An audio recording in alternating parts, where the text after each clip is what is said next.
इस ड्रामे के स्टार्ट में हमें एक लड़की को दिखाया जाता है जिसका नाम जाओ होता है। वो काफी परेशान होती है क्योंकि उसका मैरिज सर्टिफिकेट आ गया होता है। वो कहती है कि मैंने उस इंसान के साथ शादी कर ली है जिसको मैं जानती भी नहीं हूँ, और वो प्रेग्नेंट होती है और वो उस लड़के के बारे में भी कुछ नहीं जानती थी। और दूसरी तरफ हमें ली टिंगशाओ को दिखाया जाता है, वो भी काफी परेशान होता है। उसके ग्रैंडपा ने उसकी शादी किसी लड़की के साथ करवा दी होती है जिसको वो नहीं जानता था। ली टिंगशाओ के साथ उसका फ्रेंड भी होता है जिसका नाम पाई होता है। ली टिंगशाओ अपने फ्रेंड से उस लड़की के बारे में पूछता है जो कि उसे उस आइलैंड में मिली थी। उसका फ्रेंड कहता है कि हमने उस आइलैंड में सब लड़कियों के बारे में पता किया है पर हमें तुम्हारी वाली लड़की कहीं नहीं मिली। और ली टिंगशाओ कहता है कि तुम उसको दोबारा ढूंढो। तो पाई कहता है कि ठीक है, मैं उसको ढूंढने की कोशिश करता हूँ। तो पाई अपने फ्रेंड को कहता है कि मैं तुम्हें तुम्हारी वाइफ के बारे में कुछ बताना चाहता हूँ। तुम्हारी वाइफ प्रेग्नेंट है पर वो बच्चा तुम्हारा नहीं है। तो ली टिंगशाओ अपने फ्रेंड को कहता है कि हम अपने प्लान के मुताबिक चलेंगे। हम 7 साल के बाद डिवोर्स ले लेंगे और उसको कंपनसेट करने के लिए $1 मिलियन देंगे। ली टिंगशाओ कहता है कि ये सब कुछ मैं अपने ग्रैंडपा के लिए कर रहा हूँ क्योंकि वो अनमैरिड है और वो प्रेग्नेंट भी है, तो उसके लिए काफी टफ टाइम होगा। जाओ अपने घर आती है, वो अपने डैड को कहती है कि वो प्रेग्नेंट है। उसके डैड उस पर काफी गुस्सा करते हैं, पर जाओ कहती है कि वो इस बारे में कुछ नहीं जानती। तो जाओ की स्टेप सिस्टर उसको कहती है कि तुम्हें अपने डैड से माफी मांगनी चाहिए। तो जाओ की स्टेप सिस्टर कहती है कि मैं तो तुम्हारे भले के लिए सब कुछ कह रही हूँ। जाओ कहती है कि तुम्हें मेरा भला सोचने की जरूरत नहीं है, तुम बहुत बुरी हो। आइलैंड में तुमने मुझे ड्रग दिया था और तुमने मुझे किसी और के रूम में बंद कर दिया था, ये सब कुछ तुम्हारी वजह से हुआ है। तो उसकी स्टेप सिस्टर कहती है कि मैंने तुम्हारे साथ ऐसा कुछ भी नहीं किया। तो जाओ की स्टेप मॉम अपनी बेटी का साथ देती है। जाओ उन दोनों को कहती है कि जैसी बेटी है वैसी ही माँ है, मैं दोनों पे ट्रस्ट नहीं करती हूँ। और उसके डैड जाओ को उसके घर से बाहर निकाल देते हैं। तो जाओ की स्टेप सिस्टर दोबारा उसको कहती है कि तुम अपने फादर को ब्लेम मत करो। जाओ अपने स्टेप सिस्टर के मुंह पर थप्पड़ मारती है। तो जाओ कहती है कि मेरा हाथ गलती से लग गया था। तो जाओ उन तीनों को कहती है कि तुम एक दूसरे के लिए परफेक्ट हो, और फिर वो उन दोनों को काफी बुरा भला बोलकर वहाँ से चली जाती है। अब हमें 6 साल बाद का सीन दिखाया जाता है, सब कुछ बिल्कुल चेंज हो चुका था। जाओ अपने हेलीकॉप्टर से बाहर आती है और दूसरी तरफ ली टिंगशाओ भी एक बहुत बड़ी कंपनी का सीईओ होता है, और जाओ के 2 ट्विंस बच्चे भी होते हैं। वो सब लोग चाइना वापस आ जाते हैं। जाओ अपने दोनों बच्चों के साथ रेस्टोरेंट में बैठी हुई होती है। जाओ का बेटा जिसका नाम निंग निंग होता है वो एक प्रोफेशनल हैकर होता है। उनकी कंपनी का नाम येनशिन ग्रुप होता है। वो कहती है कि तुम बहुत टैलेंटेड हो, तुमने येनशिन ग्रुप को 1 साल में मेरे से अच्छा चलाया है और उसकी मार्केट वैल्यू को डबल कर दिया है। निंग निंग अपनी मम को कहता है कि आप फूड एंजॉय करें, मैं रैन रैन के लिए एक डोनर ढूंढ रहा हूँ। अब हमें उसकी बेटी को दिखाया जाता है जिसका नाम रैन रैन होता है। रैन रैन अपनी मम को कहती है कि आपको मेरी वजह से बहुत ज्यादा काम करना पड़ता है क्योंकि मैं बीमार हूँ, और वो अपने मम और भाई से माफी मांगती है। साओ अपनी बेटी को कहती है कि इसमें तुम्हारी कोई गलती नहीं है, मैंने तुम्हें हेल्दी पैदा नहीं किया था, इस वजह से तुम बीमार हो। और वो दोनों रोने लगती हैं। निंग निंग उन दोनों को देखकर परेशान बिल्कुल भी नहीं होता है। वो कहता है कि ये दोनों ड्रामा क्वीन है और ये सीन तो चलता ही रहता है। तो निंग निंग अपनी मम को कहता है कि मुझे रैन रैन के लिए बोन मैरो के लिए एक डोनर मिला है। उसी जगह पे हमें ली टिंगशाओ को और उसके फ्रेंड और मैनेजर को दिखाया जाता है। ली टिंगशाओ पाई को कहता है कि डिवोर्स कहाँ तक पहुँची है। ली टिंगशाओ पाई को कहता है कि मुझे डिवोर्स के पेपर्स चाहिए, और पाई कहता है कि ग्रैंडपा ऐसा नहीं करने देंगे। तो ली टिंगशाओ कहता है कि क्या वो चाहते हैं कि मैं किसी और के बच्चे को पालूं। और फिर ली टिंगशाओ पाई से येनशिन ग्रुप के लीडर के बारे में पूछने लगता है कि क्या तुम्हें मालूम है कि वो कौन है, और उसकी आइडेंटिटी किसी को भी नहीं पता होती है। और फिर ली टिंगशाओ पाई से उस 7 साल पहले आइलैंड में मिली हुई लड़की के बारे में पूछता है कि क्या तुम्हें उसके बारे में कुछ न्यूज़ पता चली। पर पाई को उसके बारे में कुछ भी नहीं पता चलता। तो ली टिंगशाओ पाई को कहता है कि तुम्हें थोड़ी और मेहनत करनी पड़ेगी। दूसरी तरफ निंग निंग अपनी मम को कहता है कि मुझे 3 लोग मिले हैं जिनके साथ रैन रैन का बोन मैरो मैच हो रहा है। उनमें से पहली लेडी की डेथ हो गई है और दूसरे पर्सन की कोई भी डिटेल्स यहाँ पर नहीं है। तो उसकी मम कहती है कि तुम तो कंप्यूटर जीनियस हो, तुम्हें डिटेल्स क्यों नहीं मिल रही है। और उसकी मम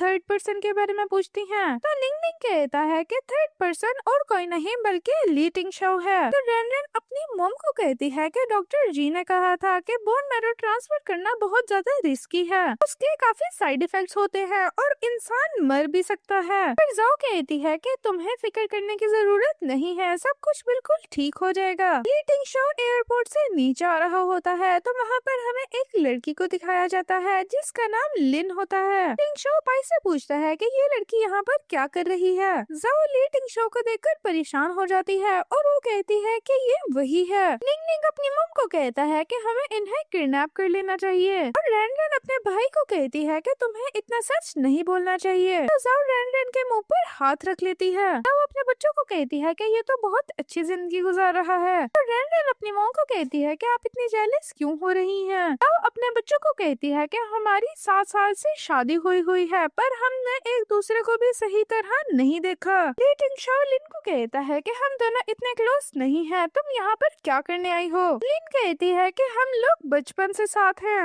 और 3 दिन में हम दोनों की एंगेजमेंट पार्टी भी होने वाली है। ली टिंगशाओ कहता है कि तुम्हें किसने कहा है कि हमारी 3 दिन के बाद एंगेजमेंट पार्टी है। तो लिन कहती है कि ये सब तुम्हारी मोम का आइडिया था। निंग निंग अपनी मोम को कहता है कि आपके पास एक गुड न्यूज है और एक बैड न्यूज है। तो उसकी मोम कहती है कि मुझे बैड न्यूज सुनाओ। तो निंग निंग कहता है कि आपके हस्बैंड एंगेजमेंट करने वाले हैं और फिर उसकी मोम गुड न्यूज पूछती है तो वो कहता है कि ऐसा नहीं हो सकता है। ली टिंगशाओ और लिन के पास काफी ज्यादा रिपोर्टर्स आ जाते हैं। वो लोग ये सुनकर खुश हो जाते हैं कि उन दोनों की एंगेजमेंट पार्टी है। तो लिन सब रिपोर्टर्स के सामने कहती है कि हाँ हम दोनों की 3 दिन के बाद एंगेजमेंट होने वाली है। फिर ली टिंगशाओ उसको खुद से दूर करता है। वो कहता है कि मैं तुमसे एंगेजमेंट पार्टी नहीं करूंगा। तो लिन कहती है कि ये सब तुम्हारी मोम का आइडिया था। तो सब रिपोर्टर्स आपस में बात करने लगते हैं कि इन्होंने बिजनेस की वजह से एक दूसरे के साथ रिलेशन बना लिया है। तो निंग निंग ली टिंगशाओ के पास आ जाता है। वो कहता है कि तुम मेरे डैड को फोर्स मत करो। ली टिंगशाओ उस बच्चे को देखकर कहता है कि ये तो बिल्कुल मेरी तरह दिखता है। लिन को गुस्सा जाता है। वो कहती है कि तुम्हारी मॉम कहाँ पर है और तुम इतनी घटिया बात क्यों कर रहे हो, तुम यहाँ से दफा हो जाओ। ली टिंगशाओ उसको रोकता है। तो लिन पूछती है कि क्या तुम असल में मैरिड हो। ली टिंगशाओ कहता है कि ये तुम्हारा काम नहीं है, तुम यहाँ से चली जाओ। निंग निंग रेन को कहता है कि डैड तो पहले ही क्लियर कर चुके हैं। रेन को गुस्सा जाता है। वो कहती है कि तुम बहुत बुरे बच्चे हो। ये सुनकर जाओ और रेन रेन भी वहाँ पर आ जाती हैं। वो कहती हैं कि किसकी हिम्मत हुई मेरे बेटे को बुरा कहने की। सब रिपोर्टर्स को लगता है कि ये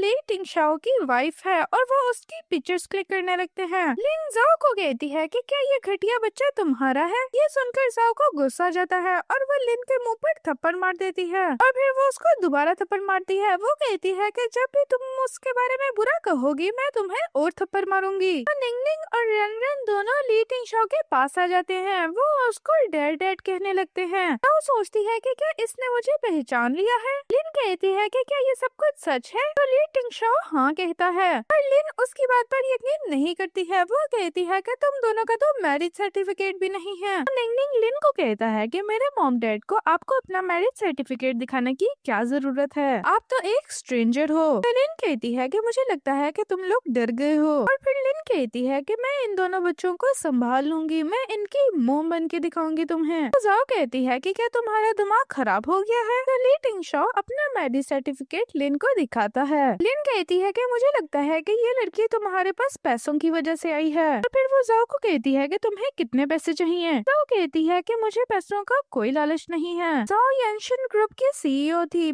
पर उसके बारे में किसी को भी नहीं पता था और वो अपना सीक्रेट किसी को भी नहीं बताना चाहती थी। तो वो सबके सामने बता देती है कि वो एम्पायर ग्रुप की प्रेसिडेंट है। असल में एम्पायर ग्रुप का प्रेसिडेंट और कोई नहीं बल्कि ली टिंगशाओ होता है। पर लिन को उसकी बात पर यकीन नहीं होता। तो निंग निंग लिन को कहता है कि अगर मेरी मॉम ने ये साबित कर दिया तो तुम्हें मुझसे माफी मांगनी पड़ेगी और सब मीडिया के सामने 3 बार कहना पड़ेगा कि तुम एक बेवकूफ हो। तो लिन मान जाती है। तो जाओ किसी को कॉल करती है लेकिन वो असल में एम्पायर ग्रुप के प्रेसिडेंट नहीं होती। तो ली टिंगशाओ पाई को कहता है कि तुम इन सब को सॉल्व करवाओ। तो कॉल करके वापस आ जाती है तो रेनरेन कहती है कि क्या आपकी कॉल कंप्लीट हो गई है। कुछ टाइम के बाद सब लोगों को मैसेज आने लगता है कि लिन कंपनी की स्टॉक प्राइस काफी कम हो गई है। जाओ को भी कुछ समझ नहीं आ रहा होता तो लिन जाओ को कहती है कि तुम कौन हो। जाओ कहती है कि मैंने तुम्हें पहले ही कहा था कि मैं एम्पायर ग्रुप की प्रेसिडेंट हूँ और अब तुम अपना वादा पूरा करो, तुम मेरे बेटे से माफी मांगो। पर लिन ये सब कुछ करने से मना कर देती है। और वहाँ पर काफी रिपोर्टर्स होते हैं तो वो रिपोर्टर्स के डर से उन लोगों से माफी मांग लेती है और फिर वो वहाँ से भाग जाती है। सब लोग सोफे पर बैठे हुए होते हैं तो ली टिंगशाओ जाओ से पूछता है कि क्या तुम असल में एम्पायर ग्रुप की प्रेसिडेंट हो। तो जाओ कहती है कि नहीं, ऐसा नहीं है। ली टिंगशाओ कहता है कि क्या तुम्हें डर नहीं लगा। तो जाओ कहती है कि अगर मुझे डर लगता तो मैं वहाँ से भाग जाती और फिर वो अपने बच्चों को लेकर वहाँ से जाने लगती है। तो निंगनिंग ली टिंगशाओ को कहता है कि मेरी बहन की तबीयत ठीक नहीं है, वो बीमार है और मेरे मॉम डैड भी डिवोर्स ले रहे हैं। तो ली टिंगशाओ रेन रेन का हाथ पकड़ के कहता है कि क्या तुम बीमार हो। तो रेन रेन कहती है कि हाँ मैं बीमार हूँ, लेकिन मेरे मॉम और मेरा भाई कहता है कि मैं बिल्कुल ठीक हो जाऊंगी। तो निंगनिंग ली टिंगशाओ को बताता है कि जब इसका बोन मैरो मैच हो जाएगा तब ये बिल्कुल ठीक हो जाएगी। अगर आपका बोन मैरो रेन रेन के साथ मिल जाता है तो क्या आप अपना बोन मैरो उसको डोनेट कर देंगे। पर जाओ निंगनिंग को बात करने से रोकती है। तो ली टिंगशाओ कहता है कि मुझे लगता है कि इनका फादर बहुत इरिस्पॉन्सिबल है और तुम्हें इसके साथ रहने की कोई जरूरत नहीं है। और फिर ली टिंगशाओ उसको अपना कार्ड देता है। वो कहता है कि अगर कोई भी जरूरत पड़े तो तुम मुझे कॉल कर देना और फिर वो वहाँ से चला जाता है। तो पाई ली टिंगशाओ को कहता है कि ये तुम क्या कर रहे हो। अगर तुम्हारा बोन मैरो उसके साथ असल में मैच हो गया तो क्या तुम असल में उसको अपना बोन मैरो दोगे। तो ली टिंगशाओ कहता है कि हाँ मैं दूंगा। और फिर वो अपने दोस्त को कहता है कि तुम मालूम करो कि ये बच्चे किसके हैं। और ली टिंगशाओ पाई को ये भी कहता है कि 7 साल पहले वाली आइलैंड वाली लड़की को भी ढूंढो, कहीं ये वो तो नहीं है। और साथ साथ वो ये भी कहता है कि 7 साल पूरे हो चुके हैं, अब मुझे अपनी वाइफ से डिवोर्स भी लेनी है। तो वहाँ पर सोच रही होती है कि ली टिंगशाओ तो काफी अच्छा है और दोनों बच्चों को भी अपना डैड काफी अच्छा लगता है। और फिर जाओ को ली टिंगशाओ के मैनेजर की कॉल आती है। वो उसको कहता है कि डिवोर्स पेपर पर आकर आप साइन कर दें, आपके पास 3 दिन है। तो जाओ मान जाती है।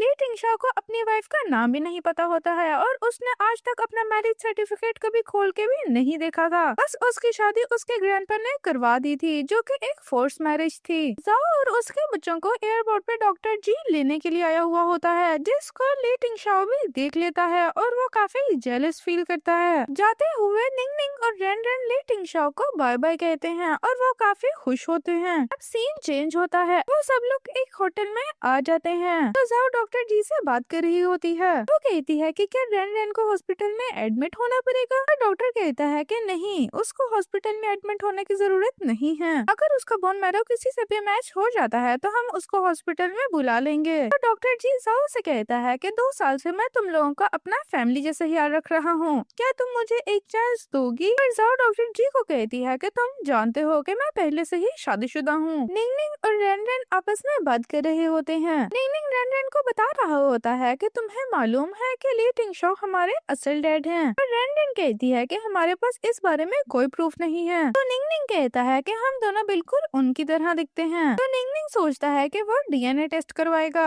हमें हॉस्पिटल में ली टिंगशाओ के ग्रैंडपा को दिखाया जाता है, वो कोई भी खाना नहीं खा रहे होते। तो वहाँ पर जाओ और उसके दोनों बच्चे आ जाते हैं। जाओ कहती है कि मैं आके सबसे पहले आपसे मिली हूँ। ग्रैंडपा बच्चों को देखकर काफी खुश हो जाते हैं और ग्रैंडपा ये सोचते हैं कि ये दोनों बच्चे तो बिल्कुल ली टिंगशाओ जैसे लग रहे हैं। ग्रैंडपा जाओ से बात करने लगते हैं तो अचानक जाओ को डॉक्टर जी की कॉल आ जाती है। डॉक्टर जी कहते हैं कि हॉस्पिटल का रूम तैयार हो गया है। ग्रैंडपा ये सुनकर परेशान हो जाते हैं और पूछते हैं कि कौन बीमार है। तो रेन रेन कहती है कि मुझे ब्लड डिजीज है। और फिर ग्रैंडपा जाओ से पूछते हैं कि क्या इसका बोन मैरो किसी के साथ मैच हुआ है। तो जाओ कहती है कि नहीं, अभी किसी के साथ नहीं हुआ। और फिर जाओ ग्रैंडपा को खाना खाने के लिए कहती है और कहती है कि आपको अपनी हेल्थ का ख्याल रखना चाहिए। ग्रैंडपा उसको कहते हैं कि मैं तब खाना खाऊंगा जब तुम डिवोर्स नहीं लोगी। तो जाओ ग्रैंडपा को कहती है कि ये मॉडर्न दौर है, यहाँ पर अरेंज मैरिज ज्यादा नहीं चलती है। और फिर जाओ दोबारा ग्रैंडपा को खाना खाने के लिए कहती है तो ग्रैंडपा मान जाते जाते हैं। तो ग्रैंडपा जाओ को कहते हैं कि तुम मुझे एक सवाल का सही जवाब दो, क्या ये बच्चे लीटिंग शो के हैं? तो जाओ मना कर देती है और ग्रैंडपा कहते हैं कि ये दोनों तो बिल्कुल उसी की तरह दिखते हैं और फिर वो उनके असल डैड के बारे में पूछते हैं। तो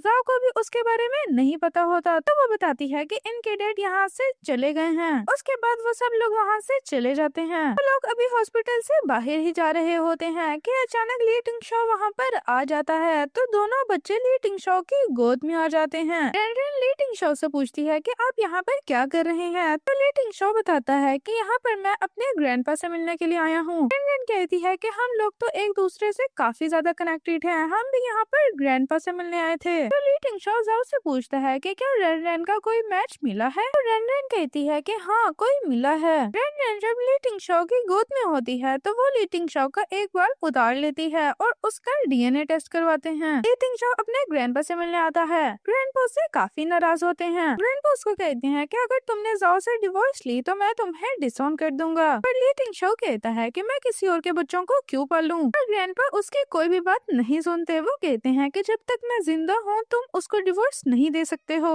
ली टिंग शो ग्रैंडपा की बात मान लेता है और उनको खाना खाने के लिए कहता है। उसके बाद ली टिंग शो वहाँ से जाने लगता है। रेन भी हॉस्पिटल में एडमिट हो गई होती है और वो बाहर बैठकर ड्राइंग कर रही होती है। तो ली टिंग शो भी उसके पास आकर बैठ जाता है। वो कहता है कि तुम अकेले यहाँ पर क्या कर रही हो? तो रेन बताती है कि मेरी मॉम और अंकल जी मेरी ट्रीटमेंट के बारे में डिस्कस कर रहे हैं। तो ली टिंग शो रेन से पूछता है कि अंकल जी कौन है, कि क्या वो तुम्हारे डैड हैं? तो रेन बताती है कि नहीं वो तो मेरे डॉक्टर हैं। तो ली टिंग शो पूछता है कि आपके डैड कहाँ पर हैं? रेन ली टिंग शो को बताती है कि मेरी मॉम ने कहा है कि मेरे डैड की डेथ हो गई है और फिर रेन अपनी ड्राइंग ली टिंग शो को दिखाने लगती है। इधर जाओ ली टिंग शो और रेन को साथ बैठा देखकर काफी खुश होती है। पर अचानक रेन की नोज से ब्लड आने लगता है और वो बेहोश हो जाती है। तो डॉक्टर बताते हैं कि रेन की कंडीशन और ज्यादा खराब होती जा रही है। ली टिंग शो पूछता है कि क्या मेरा बोन मैरो रेन के साथ मैच हो गया है? तो डॉक्टर हाँ बोलते हैं। तो ली टिंग शो डॉक्टर को कहता है कि आप जल्द से जल्द सर्जरी स्केड्यूल कर दें। बाहर आकर ली टिंग शो और जाओ बात करने लगते हैं। जाओ ली टिंग शो को बताती है कि ये तुम्हारे लिए काफी डेंजरस है, अगर तुम नहीं करना चाहते तो तुम पीछे हट सकते हो। वो दोनों बैठे हुए होते हैं तो वहाँ पर निंग निंग डीएनए रिपोर्ट लेकर आ जाता है। उस रिपोर्ट का रिजल्ट नेगेटिव आता है। निंग निंग रेन को बताने के लिए जा रहा होता है पर उसे ली टिंग शो रोक लेता है और वो रिपोर्ट फाड़ देता है। वो कहता है कि मैं ही तुम्हारा डैड हूँ। ली टिंग शो कहता है कि रेन बीमार है, उसे ये सब कुछ नहीं पता चलना चाहिए। निंग निंग ये सुनकर खुश हो जाता है। निंग निंग रेन के पास आकर सब कुछ बता देता है और वो उसको कहता है कि मेरे पास एक प्लान है। रेन अपनी मॉम को कॉल करती है। वो कहती है कि मैं यहाँ पर गुम हो गई हूँ, आप मुझे आकर ले लें। जो कहती है कि तुम फिक्र मत करो मैं आ रही हूँ। तो जो वहाँ से जाने लगती है। ली टिंग शो भी उसके साथ जाता है। वो बिल्डिंग के एलिवेटर में जाने लगते हैं। निंग निंग एक बहुत बड़ा हैकर होता है और वो पूरी कंपनी खुद ही चला रहा होता है। वो अपनी हैकिंग स्किल से लिफ्ट को कंट्रोल करने लगता है और उसको चलाना बंद कर देता है ताकि उसके मॉम डैड एक दूसरे के ज्यादा क्लोज हो जाएं। और ऐसा ही होता है, जब लिफ्ट बंद हो जाती है तो वो दोनों काफी डर जाते हैं और वो दोनों एक दूसरे के काफी क्लोज आ जाते हैं। जब वो लिफ्ट से निकलते हैं तो रेन बाहर ही होती है। वो पूछती है कि क्या तुम ठीक हो? रेन कहती है कि मैं बिल्कुल ठीक हूँ, पर आप इतना लेट क्यों हो गई हो? तो जाओ बताती है कि वो एलिवेटर में फंस गई थी। तो ली टिंग शो रेन को कैरी करके बेड पर ले आता है। रेन ली टिंग शो को कहती है कि हम सब एक फैमिली है, हमें एक घर में रहना चाहिए। रेन की बात सुनकर ली टिंग शो मान जाता है। ली टिंग शो वहाँ से चला जाता है। तो बाहर ली टिंग शो को छोड़ने के लिए आती है और वो उससे कुछ कहना चाहती थी। फिर ली टिंग शो को पाई की कॉल आ जाती है और वो कहता है कि तुम्हें जल्दी से ऑफिस में आना चाहिए। तो फिर वो वहाँ से चला जाता है। ली टिंग शो अपनी कंपनी में आ जाता है। वहाँ पर पाई उसको बताता है कि हमें येंशिन ग्रुप के बारे में एक न्यूज पता चली है। येंशिन ग्रुप को चलाने वाला एक 6 साल का बच्चा है। पर ली टिंग शो उसकी बात पर यकीन नहीं करता। पाई उसको कहता है कि मुझे लगता है कि आइलैंड वाली लड़की और कोई नहीं बल्कि जाओ ही है। वो दोनों किड्स बिल्कुल बिल्कुल तुम्हारी तरह दिखते हैं। पर लीटिंग शो कहता है कि डीएनए टेस्ट की रिपोर्ट नेगेटिव आई है। तो पाई कहता है कि तुम फिक्र मत करो, मैं दोबारा टेस्ट करवाऊंगा। और वो उसके डिवोर्स के बारे में भी पूछता है, पर वो डिवोर्स लेने से मना कर देता है। वो कहता है कि ग्रैंडपा मुझे बहुत डांट रहे हैं। लीटिंग शो अपने मैनेजर को एक घर खरीदने के लिए कहता है। जाओ को मैसेज आता है कि उसका हस्बैंड डिवोर्स नहीं लेना चाहता है। रैन अपनी मॉम को कहती है कि मुझे डैड के पास जाना है। तो जाओ दोनों बच्चों को लेकर लीटिंग शो के ऑफिस में आ जाती है। अब हमें लीटिंग शो को दिखाया जाता है। वो जाओ से मैरिज सर्टिफिकेट के बारे में पूछता है। तो जाओ कहती है कि मैं तुमसे कुछ नहीं छुपाना चाहती थी। लीटिंग शो कहता है कि तुम मेरे साथ कौन सी गेम खेल रही हो। तो लीटिंग शो जाओ को कहता है कि मैं उन दोनों का डैड बनना चाहता हूँ। जाओ कहती है कि तुम्हें मालूम है कि तुम उन दोनों बच्चों के बायोलॉजिकल फादर नहीं हो। तो लीटिंग शो कहता है कि हाँ मैं जानता हूँ। और फिर लीटिंग शो जाओ को कहता है कि मैंने एक घर बाय कर लिया है, अब हम सब वहीं रहेंगे। लीटिंग शो जाओ और दोनों बच्चों को अपने न्यू घर में ले आता है और पूछता है कि क्या तुम्हें ये घर अच्छा लगा है। सब लोगों को वो घर बहुत अच्छा लगता है। नेक्स्ट सीन में लीटिंग शो सब लोगों के लिए डिनर बना रहा होता है। जाओ को वो बहुत हैंडसम लगता है और सब बैठकर खाना खाने लगते हैं। रात को लीटिंग शो अपने दोनों बच्चों को स्टोरी भी सुनाता है और वो सब लोग वहीं पर सो जाते हैं। नेक्स्ट डे लीटिंग शो ऑफिस में होता है। पाई उसको बताता है कि एशियन ग्रुप के सीईओ के साथ मीटिंग स्केड्यूल हो गई है, पर लीटिंग शो मीटिंग को कैंसिल कर देता है। वो कहता है कि उस दिन रैन का चेकअप होना है। वो दोनों आपस में बात कर रहे होते हैं। फिर अचानक लीटिंग शो का मैनेजर वहाँ पर आ जाता है और वो कहता है कि हमारे सिस्टम क्रैश हो गया है, किसी ने हमारे सिस्टम को हैक कर लिया है। किसी को भी समझ नहीं आ रहा होता और उनके 2 मिलियन डैमेज हो गए होते हैं। लीटिंग शो की कंपनी से वो वायरस खत्म नहीं हो रहा होता, तो लीटिंग शो खुद वो वायरस खत्म करने की कोशिश करता है और वो उसमें बहुत प्रोफेशनल होता है और उसकी कंपनी बिल्कुल ठीक हो जाती है। सब वायरस खत्म हो जाता है। यहाँ पर वायरस फैलाने वाला और कोई नहीं बल्कि निंग निंग होता है। निंग बहुत हैरान होता है कि इसका वायरस पहली दफा किसी से खत्म हुआ है, पर जाओ उसको कहती है कि कोई बात नहीं, इस बार तुम्हारा वायरस किसी और ने तोड़ दिया है, पर तुम नेक्स्ट टाइम और मेहनत करना।